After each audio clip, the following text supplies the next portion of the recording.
கிறிஸ்துக்குள் மிகவும் பிரியமானவர்களே, கர்த்தராகிய இயேசு கிறிஸ்து நாமத்தினாலே உங்களை வாழ்த்துகிறேன். பிரியமானவர்களே, சோர்ந்து போயிருக்கீங்களா? ஆண்டவரை விட்டு நான் ரொம்ப தூரம் ஆயிட்டேன். ஆண்டவரே, நான் இந்த பாவத்தில் விழுந்துட்டேன். நான் எப்படி மறுபடியும் உங்கள் முகத்தை நான் பார்ப்பேன்?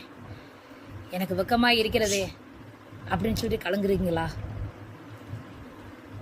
இனிமேல் எப்படி ஆண்டவர் மூஞ்சில் முழிப்பேன் அப்படின்னு நினச்சி நீங்கள் வேதனைப்படுறீங்களா? கலங்காதீங்க. கர்த்தர் உங்களை அரவணைக்கிற தெய்வமாக இருக்கிறார். நீங்கள் ஆண்டவரத்தில் வரும்போது அவர் உங்களை சேர்த்துக்கொள்ளுகிற தெய்வமாக இருக்கிறார். சத்துரு பிசாசானவன் உங்களை வஞ்சித்து கொண்டுட்டு இருக்கானா? நீ பாவம் செஞ்சுட்ட, இனிமேலா நீ ப்ரே பண்ண லாய்க்கில்லை அப்படின்னு சொல்லி உங்களை சொல்லி மிரட்டிக்கிட்டு இருக்கானா? உங்களுக்காக இந்த வசனத்தை கர்த்தர் கொடுக்கிறார். மிகா 7:8, என் சத்துருவே, எனக்கு விரோதமாய் சந்தோஷப்படாதே.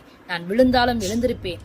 நான் இருளில் உட்கார்ந்தால் கர்த்தர் எனக்கு வெளிச்சமாயிருப்பார். ஆம் பிரியமானவங்களே, இந்த பாவத்திலிருந்து நீங்கள் வெளியே வாங்க. சத்துருவை பார்த்து சொல்லுங்க, எனக்கு விரோதமா நீ சந்தோஷப்படாத. நான் விழுந்தாலும் எந்திருப்பேன். பிசாசுக்கு எதிர்த்து நில்லுங்க, அவன் உங்களை விட்டு ஓடிப்போவான். ஆம் பிரியமானவர்களே, எழும்புங்க. தூசியை உதறி விட்டு நீங்க எழும்புங்க. கர்த்தர் உங்களுக்கு வெளிச்சமாயிருப்பார்.